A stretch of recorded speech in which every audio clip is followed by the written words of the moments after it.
Nos encontramos en el Instituto Manuel José de Rojas, en San Cristóbal de las Casas, Chiapas, agradeciendo de antemano la invitación que me hace su rector. Y pues en esta ocasión me toca a mí platicar respecto de un tema que después de una investigación constante que me motivó a saber cuál es el origen de este nuevo sistema que se está tratando de implementar en México, conocido como funcionalismo. Me he abocado a investigar cuál es el origen de todo esto y por qué en México hasta este momento se decide entrar a esta figura jurídica que pues ha generado una transformación en nuestro sistema legal, no solo en el ámbito penal, sino en toda la estructura del derecho. Pues básicamente el tema que vamos a tocar es respecto del control social en el sistema penal en México, y pues vamos a comenzar con esta plática. Finalmente, la sociedad se ha creado desde los grupos antiguos, se ha pasado de lo que son los grupos a los clanes, de los clanes a las sociedades antiguas, y todo ello en razón a que el hombre busca vivir dentro de una sociedad. Existen formas de obtención de beneficios y todo surgió como una autotutela, luego como una autocomposición y luego como una heterocomposición. El hombre en un principio trataba de obtener sus beneficios a través de la ley del más fuerte como una autotutela, posteriormente como una autocomposición en donde ya con otras personas trataba de solucionar sus conflictos, y finalmente la heterocomposición, que consistió en que ya un tercero, un amigable componedor o un conciliador, decidía entre las dos partes en conflicto cuál era la razón y a quién le asistía la razón. De ahí que se crea la figura de la autoridad desde las sociedades antiguas. Tenemos también a su vez en Mesopotamia algunos antecedentes legislativos. Tenemos el talios, conformado por la ley del talión, o conocida como la ley del talión, que por su frase reconocida de ojo por ojo, diente por diente, y que circunstancialmente vamos a ver que esto viene también desde el pueblo hebreo. Podemos encontrar en el libro de la Biblia una parte en donde dice en el Levítico que se implementará justicia de mano por mano, pie por pie, ojo por ojo y diente por diente. Es decir, es un hecho que finalmente esa forma de implementación jurídica se estableció desde los pueblos antiguos. Ahora bien, tenemos a Grecia, y dentro de esta, lo que era enfocado a lo que es el derecho penal, la delicta privata y la crimina publica. La delicta privata era la forma de solucionar algún hecho delictivo, ¿sí?, pero que afectaba únicamente a los particulares. Y tenemos también a la crimina publica, en donde ya la sociedad griega buscaba solucionar ese conflicto, pero donde también estaba siendo afectada la sociedad. En este caso, vamos a ver que Grecia influyó finalmente a los romanos, que también tomaron estas figuras para su sistema jurídico, y como también lo sabemos, Roma, dentro de su hegemonía como monarquía, república e imperio en su momento, trató de copiar estas figuras de estos pueblos que fueron importantes, de Mesopotamia, de los hebreos de Grecia, y finalmente influyó para que al término de lo que fue Roma, su sistema jurídico estuviera muy enfocado a las bases tanto griegas como de Mesopotamia y del pueblo hebreo. Pasando de lo que fue Roma en su sistema jurídico a la culminación de este imperio, tenemos que en el año 300 aproximadamente se estableció ya la creencia cristiana, y esto dio pauta a que al término del Imperio Romano de Occidente, en Constantinopla, finalmente el pueblo romano estableciera que la forma de regulación jurídica era a través de la Iglesia. Es decir, se crea el cristianismo y finalmente la Iglesia ostenta el poder para controlar a la sociedad. Es decir, desde el siglo IV hasta el siglo XV se presentó el control por parte de la Iglesia y a esto se le conoció como Edad Media. En la Edad Media se dio el oscurantismo, es decir, el hombre debía de vivir en base a condiciones básicas, no tenía por qué aspirar a grandes conocimientos y finalmente el conocimiento estaba por parte de la Iglesia. Ahora bien, la autoridad en esta etapa de la historia estaba afincada en el Papa. El Papa era el líder máximo de la Iglesia católica, ¿sí? La Iglesia cristiana de aquella época, y finalmente él creaba las bulas papales tomando en consideración las bases bíblicas. Obviamente se perdió credibilidad ya también en la Iglesia porque finalmente esas bases ya no se estaban utilizando de forma adecuada, la Iglesia atendía a sus propios intereses y finalmente eran juzgadas las personas a través del Tribunal de la Santa Inquisición de una forma inequitativa. La gente en realidad a lo que tenía miedo era a la excomunión por parte de la Iglesia y pensaban que iban a ir al infierno si no eran aceptados por la Iglesia católica.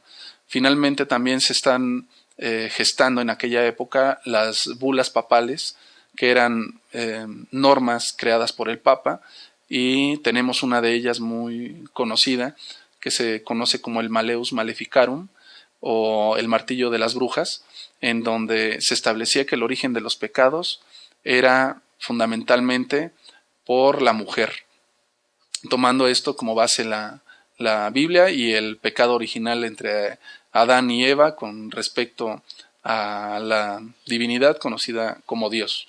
¿Sí? Esta forma de persecución por parte de la Iglesia dio pauta, como les comentaba, a arbitrariedades, y finalmente lo que se afectaba en aquel tiempo era el bien jurídico de mayor valor que podemos tener, que es la vida. No existían, si buscamos históricamente alguna cárcel para efectos de readaptación o de reinserción, no la vamos a encontrar. En aquella época lo que se buscaba era la sanción del sujeto para privarlo de la vida.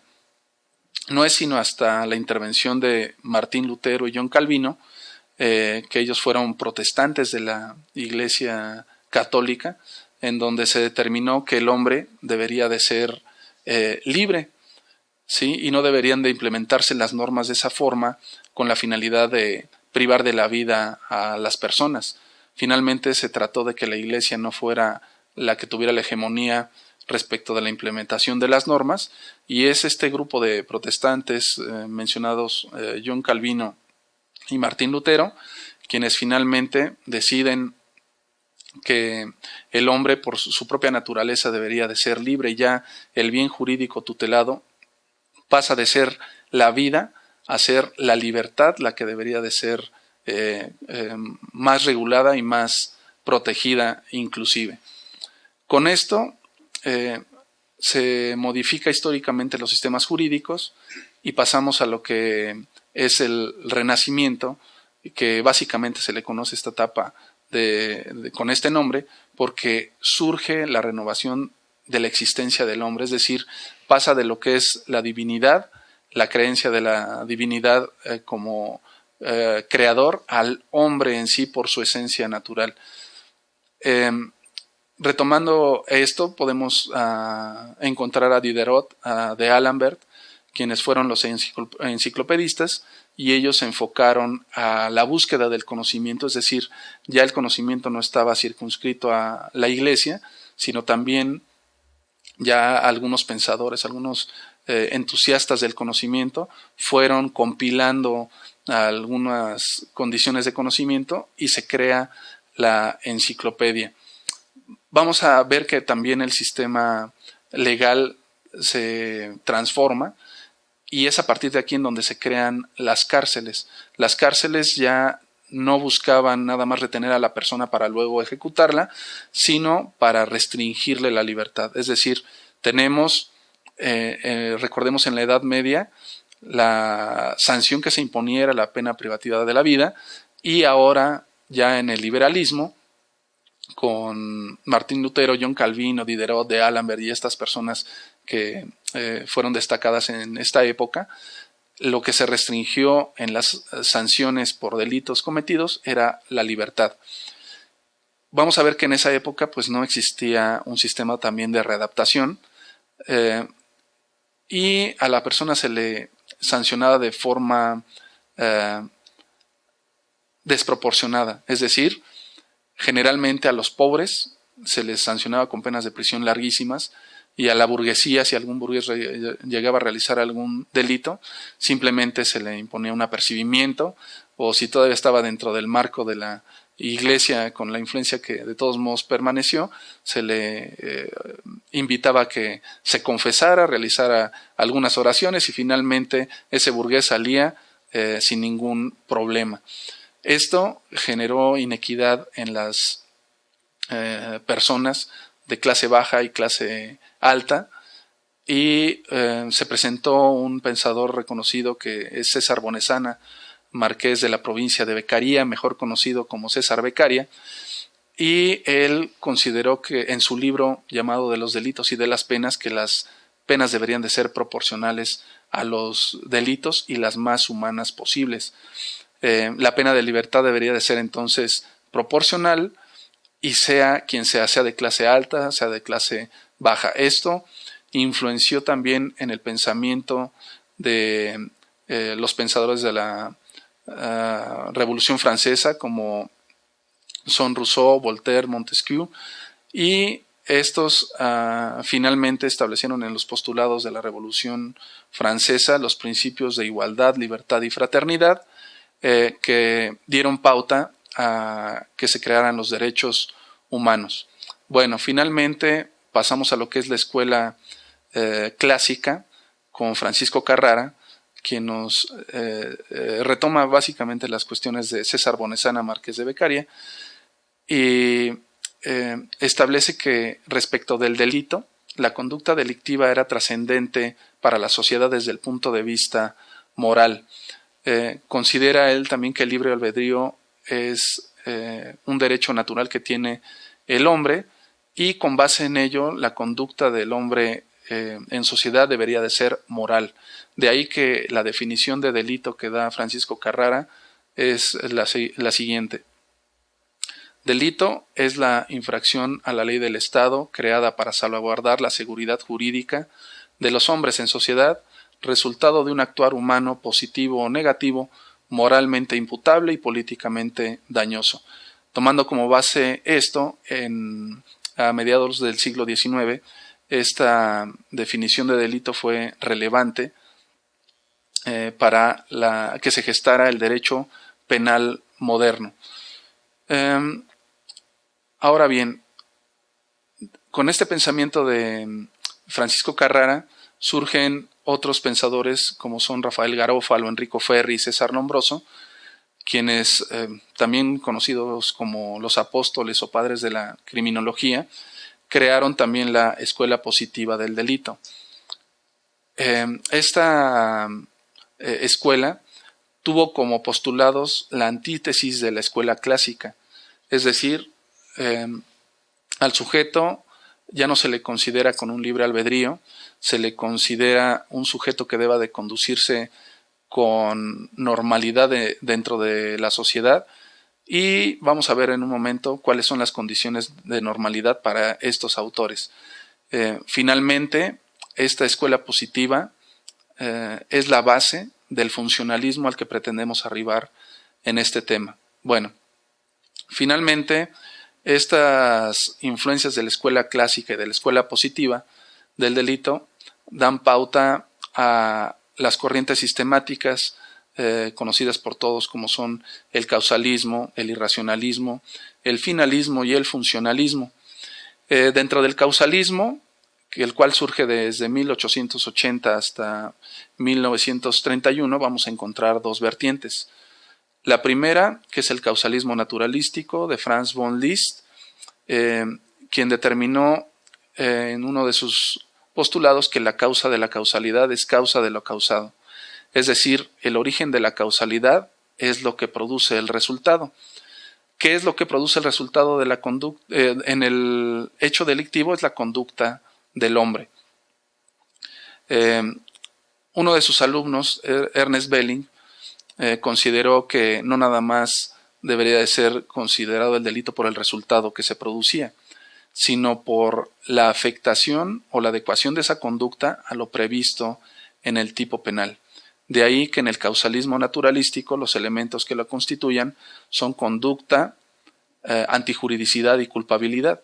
Y ya con el pensamiento de Ernest Belling se considera que es conducta, tipicidad, antijuridicidad y culpabilidad. A su vez, Ernest Belling tuvo como alumno a Edmundo Mesger, que ya dentro del causalismo valorativo determina o establece de forma definitiva estos elementos para el desarrollo de la corriente causalista del delito. A partir de 1932 y hasta 1946 vamos a encontrar el irracionalismo, fundamentalmente tomado por Adolfo Hitler, y dentro de su ideología trató de hacer ver que aquel sujeto que estuviera en contra del Estado era enemigo del Estado. De ahí que le pide a Edmundo Mesger realizar un análisis jurídico para poder establecer quiénes eran enemigos del Estado. Y Edmundo Mesger desarrolla la teoría del derecho penal del enemigo con la idea de proteger los intereses del Estado por encima de los intereses del sujeto en lo individual.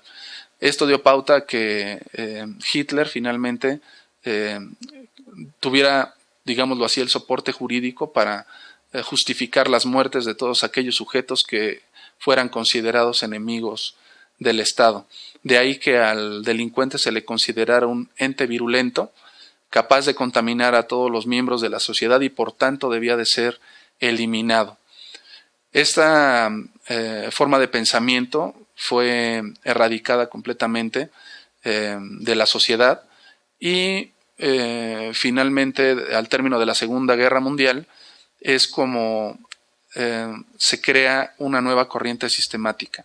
Esta nueva corriente se le llama finalismo y se da de 1946 hasta 1960 por Hans Welzel, y él junto con Edmundo Mesger, ya posteriormente al término de la Segunda Guerra Mundial, en Estados Unidos se crea una nueva escuela de pensamiento conocida como los Chicago Boys o la Escuela de Chicago, que vamos a abordar en un momento más. Y dentro de esta corriente del finalismo ya no interesaba el resultado que se producía en el delito, sino el fin perseguido por parte del sujeto. El dolo ya no se va a encontrar en la culpabilidad, sino se va a encontrar en el mismo tipo penal. En esta corriente sistemática vamos a encontrar elementos subjetivos diversos del dolo, que son el ánimo, la intención, el fin y el propósito delictivo, y estos vamos a identificarlos actualmente dentro de algunos tipos penales y nos van a dar la pauta que son tipos penales con corriente finalista. Otros tipos penales que podemos encontrar en la ley son eminentemente causalistas por el resultado producido. Finalmente, tenemos a la corriente del funcionalismo, en donde sus principales representantes son Klaus Roxin y Gunther Jacobs, en donde se busca la determinación objetiva en la realización del hecho delictivo. Y en este caso, Gunther Jacobs retoma de cierta forma las ideas de Edmundo Mesger dentro de esta etapa del irracionalismo y trata de humanizar la condición del delincuente al considerarlo enemigo del Estado. Finalmente, si el sujeto es enemigo del Estado por no estar dentro de los parámetros de normalidad, el sujeto se conduce de una forma desviada y de ahí que al delincuente se le considere un desviado social. Esta postura se le conoce como la teoría de la desviación social o social disviance,